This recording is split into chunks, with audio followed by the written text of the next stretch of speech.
Hi. Hi, good morning. Welcome to this S5 history class. Today we're going to talk about a number of political ideologies that were at work in the 19th century. Now, please remember that we're still within that context of the aftermath of the defeat of Napoleon. Before we start talking about those ideologies, let me just give you a brief recap of what we've seen so far. Remember that Napoleon was dealt a decisive defeat at Waterloo in 1815. So the British and the Prussians were successful at stopping Napoleon's forces for good. Now, right at the heels of the defeat of Napoleon at Waterloo, you have the Congress of Vienna. But please remember that actually the Congress of Vienna started earlier in 1814 after the first defeat of Napoleon, but it would go on for about a year, led by Clemens von Metternich, until 1815. One of its main tasks was to restore European monarchies who were displaced by Napoleon. For instance, the Bourbons in France, so they were put back in power. And at the same time, the Congress of Vienna wanted to redraw the borders of Europe. The main aim was to establish a kind of balance of power so that no single country would be too strong or too big for the rest of the continent. Now, those powers who were still standing at this time, I'm talking about the British, the Prussians, the Russians, the Austrians, and then eventually France. Okay, they would form a kind of loose association called the Concert of Europe. What did this mean? This meant that the leaders of these particular countries, from time to time, they gathered together in order to decide collectively about matters that concerned them. One principle that most of them agreed upon was the principle of intervention. These rulers, of course, they were conservative and pro-monarchy. They were allergic to revolution, so they agreed that if there was the real threat of revolution in one country, the rest could intervene militarily.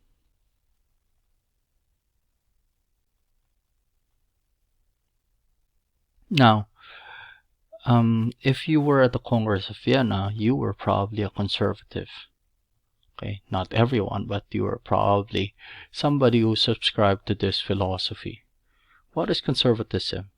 It's a political philosophy that wanted to promote social stability. Okay, how do you do that? How do you make sure that there's stability within your state and between states? You would be a champion of tradition and institutions that also promote tradition. So, for instance, the monarchy, the Catholic Church, and the aristocracy, you would believe, if you were a conservative, that these older institutions had a place in society and that, they were rightly and justifiably the gatekeepers of power. Now, you would also underline the necessity of obeying authority, of course, if you were a conservative. For instance, you would believe that organized religion, in particular Catholicism for instance, would be key to social order.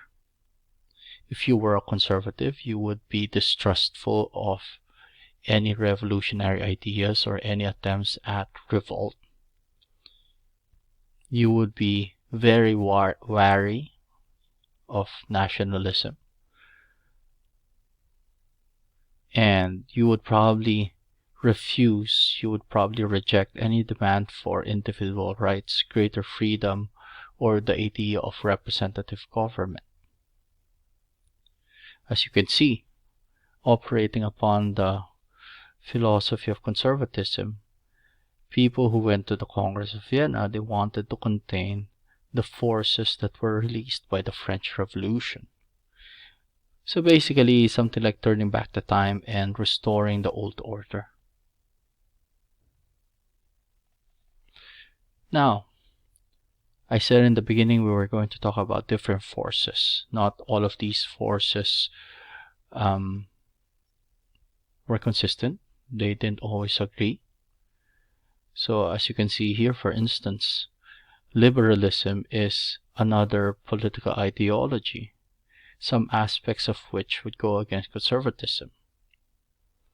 This was largely based on Enlightenment principles, and if you were a liberal, you would believe that, and you would insist that citizens should be free from government constraint, meaning people, or at least certain groups of people, should be able to enjoy civil liberties or the freedoms that you have as a citizen within a particular society. And these freedoms should be guaranteed by something that is clear, something that's written down, something that's accessible, which is, in short, a written document or a constitution. So, what are these civil liberties? If you were a liberal, you would believe in the equality of certain people before the law, and that people had the right to assemble, to gather together, and to express their views and opinions, and then that the press should have enough freedom from government control. There are other liberal beliefs like religious toleration, limiting the influence and power of the church, and I suppose you would be against church intervention in government. You would also believe that people had the right to oppose the government and to express criticism of government.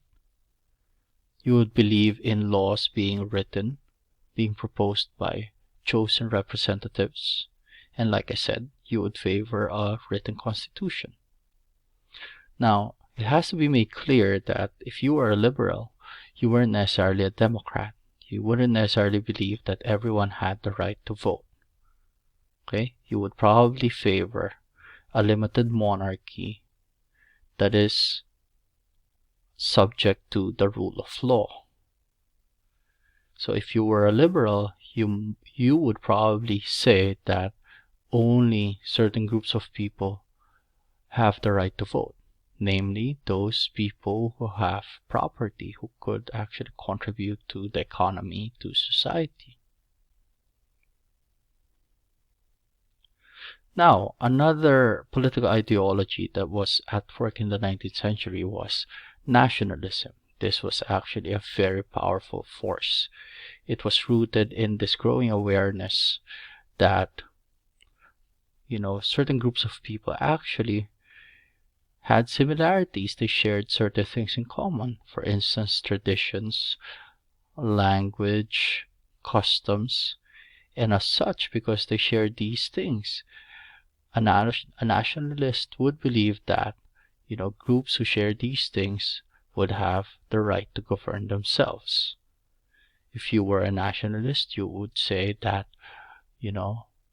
your first loyalty belongs to the nation, not to an empire, not to the king, but to that group of people that shares these things with you. Obviously, this has roots in the French Revolution. The French Revolution showed people that, okay, each nation, each nationality should be able to govern itself. If you were German speaking, you deserved a German nation state.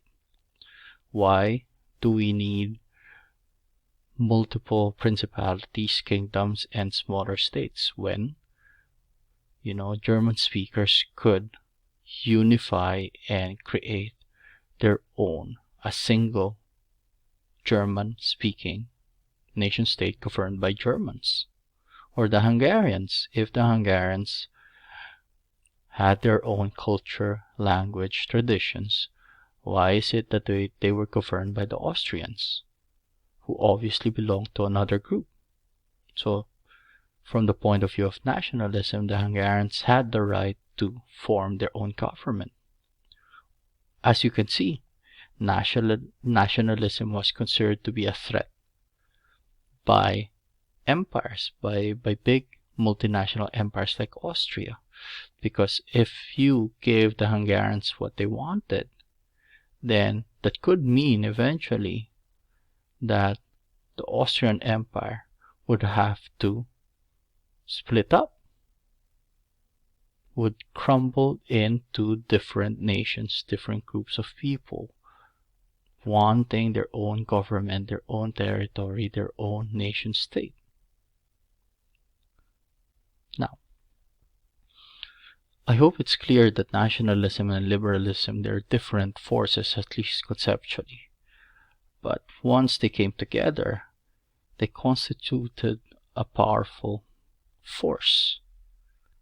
Liberals tended to believe that freedom was only possible if people actually governed themselves, that we could enjoy freedom only if, we were one nation and we were one nation state. This is coupled with the idea that, each group has to have its own state, and no state should dominate another.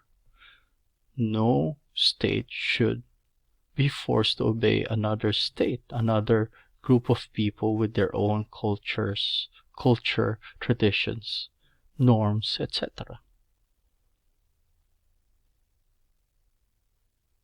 I hope this is clear. We'll continue this discussion in the next recording. I'll see you there.